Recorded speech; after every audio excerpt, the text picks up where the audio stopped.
Halo rekan-rekan mahasiswa, kita akan melanjutkan materi kita mengenai finite automata, khususnya pada jenis automata deterministik.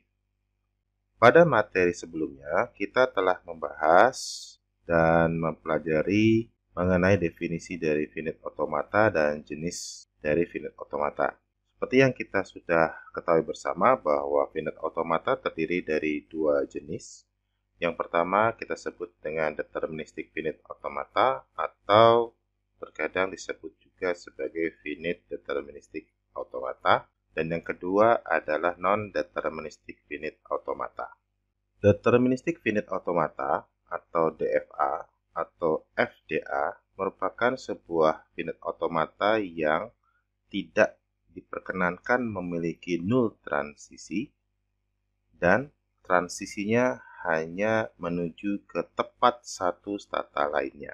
Sedangkan non-deterministic finite automata atau disingkat NFA merupakan finite automata yang memperbolehkan memiliki null transisi dan transisinya dapat menuju ke sejumlah stata lainnya. Kemudian pada pembahasan materi sebelumnya, kita juga telah membahas contoh yang berkenaan dengan DFA dan NFA.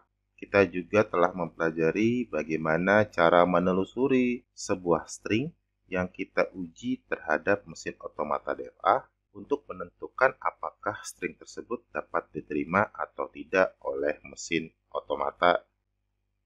Baik rekan-rekan mahasiswa, pada kesempatan ini kita akan melanjutkan pembahasan mengenai deterministic finite automata, yaitu ekuivalen 2 DFA.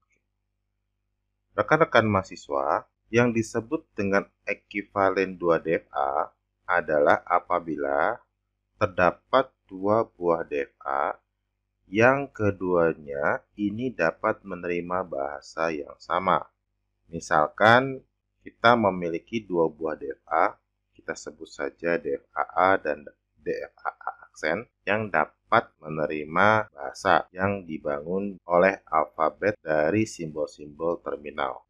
Bagaimana caranya kita dapat menentukan bahwa dua buah DFA memiliki ekuivalensi? Untuk dapat menentukan ekuivalen 2 DFA, kita perlu mengikuti tahapan-tahapan untuk menentukan apakah kedua DFA ekuivalen. Rekan-rekan mahasiswa, apabila Anda disuguhkan dua buah DFA, maka yang pertama kali kita lakukan adalah kita akan memberikan identitas kepada setiap DFA ini. Kita bisa memberikan nama dalam bentuk string maupun dalam bentuk simbol-simbol seperti simbol S, A, B, C, dan seterusnya untuk DFA yang pertama. Dan untuk DFA yang kedua, kita dapat memberikan nama yang mirip dengan pemberian nama pada DFA pertama seperti S, A, B, C, dan lainnya. Hanya saja untuk DFA yang kedua kita berikan tanda kutip atau aksen. Contohnya apabila DFA pertama kita beri nama dengan notasi A, maka DFA kedua kita beri nama dengan notasi A aksen. Dan ini berlaku untuk semua notasi. Dan tidak harus selalu notasi atau alfabet yang sama. Kita bisa gunakan A dengan B, C dengan D, P dengan Q, X dengan Y, dan lainnya. Pada contoh DFA yang disajikan, saya memberi nama dengan notasi A dan A aksen.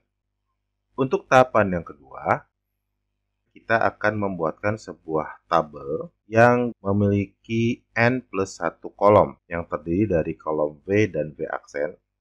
Kolom V dan V aksen ini adalah kolom untuk semua stata yang pada saat itu sedang kita amati. Jumlah kolom yang terdapat dalam tabel ini berjumlah n+1 kolom. Artinya n di sana merupakan jumlah atau banyaknya input pada mesin automata DFA, sedangkan satu kolomnya digunakan sebagai ruang untuk untuk menuliskan semua stata yang pada saat itu sedang diamati.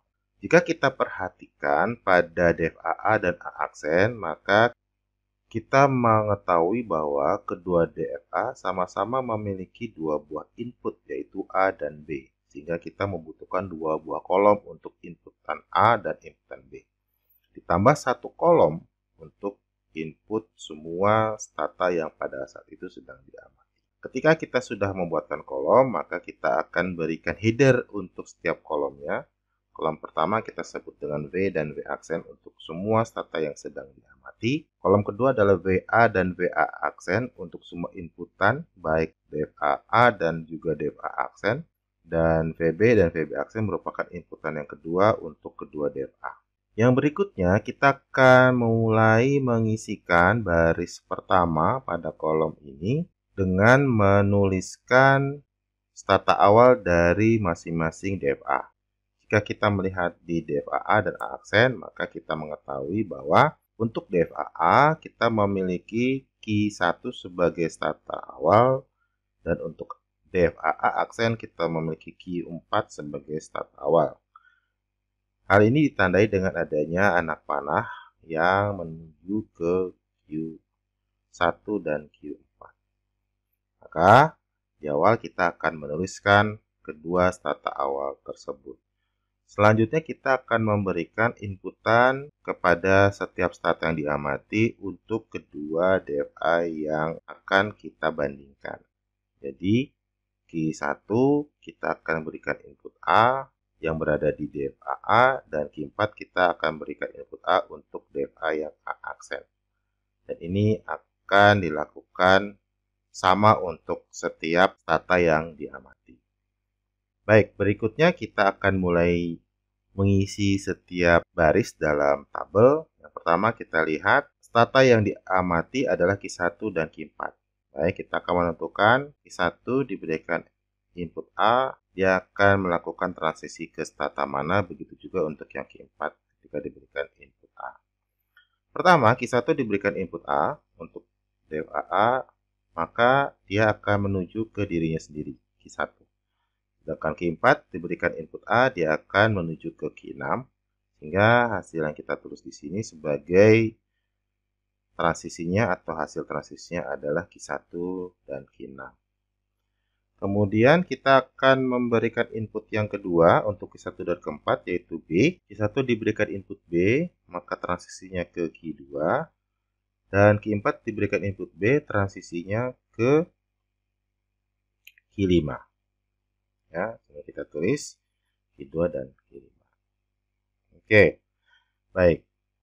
Untuk melanjutkan di kolom-kolom di sini, ya, di kolom-kolom V dan V aksen, kita akan melihat apakah di dalam hasil transisi ini ada yang tidak sama dengan stata yang pada saat ini sedang kita amati. Apabila terdapat stata yang tidak sama dengan stata yang sedang kita amati, maka hasil transisi tersebut akan menjadi stata berikutnya yang akan kita amati dan kita akan tuliskan di kolom V dan V aksen.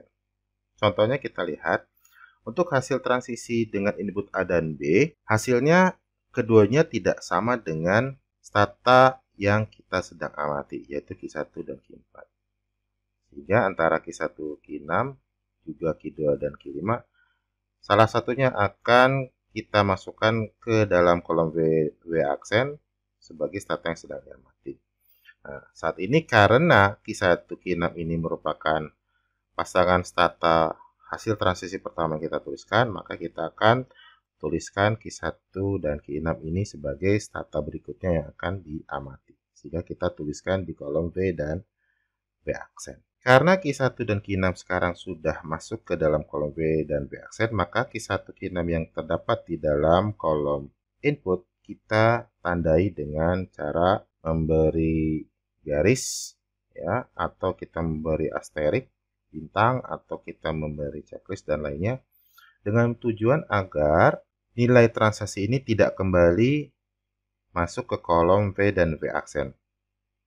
Artinya setiap hasil yang ada di sini, transisi input-input ini hanya satu kali masuk ke dalam kolom V dan V aksen.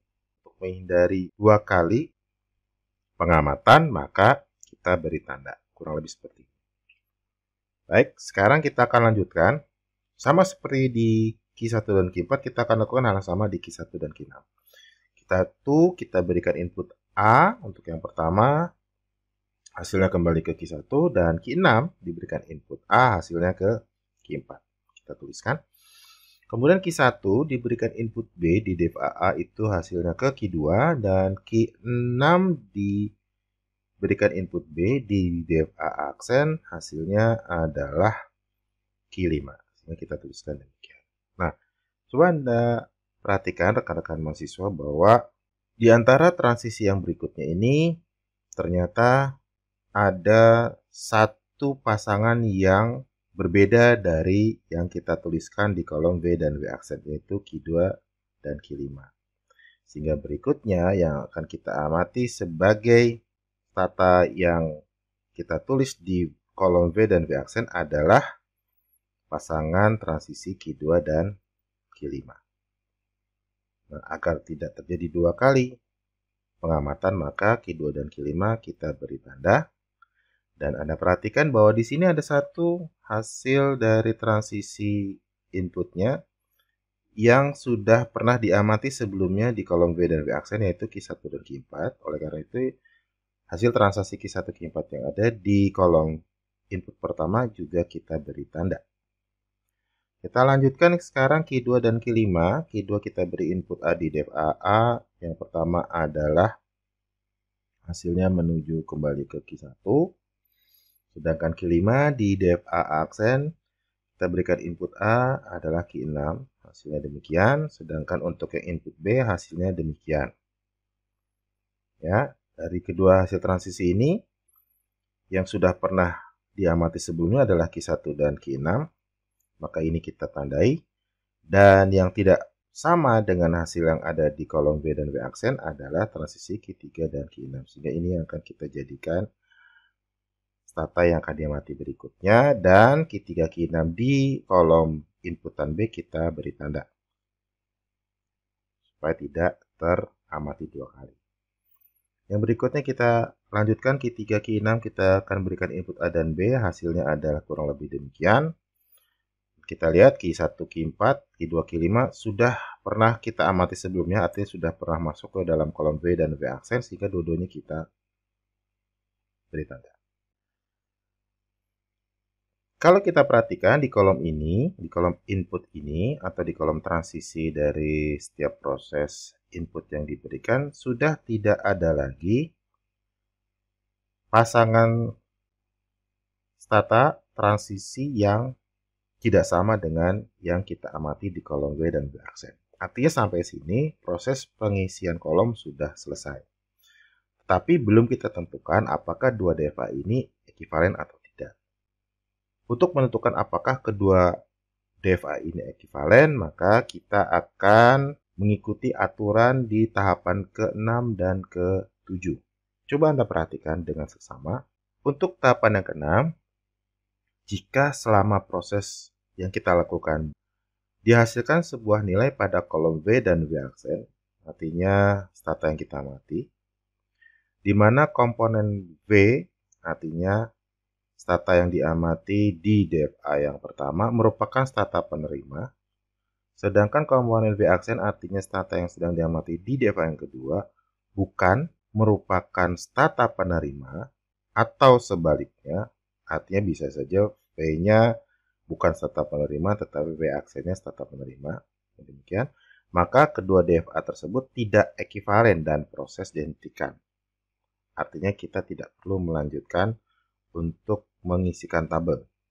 Karena terkadang hasil dari proses input tersebut menghasilkan pasangan stata yang baru. Dan ini berlangsung terus-menerus sehingga tabel tidak pernah terisi secara sempurna. Apabila terjadi hal tersebut, maka artinya dua DFA tersebut tidak ekivalen. Dan yang ketujuh kita perhatikan, jika komponen V dan V aksen keduanya merupakan stata penerima atau keduanya bukan merupakan stata penerima, artinya kebalikan dari tahapan yang ke-6.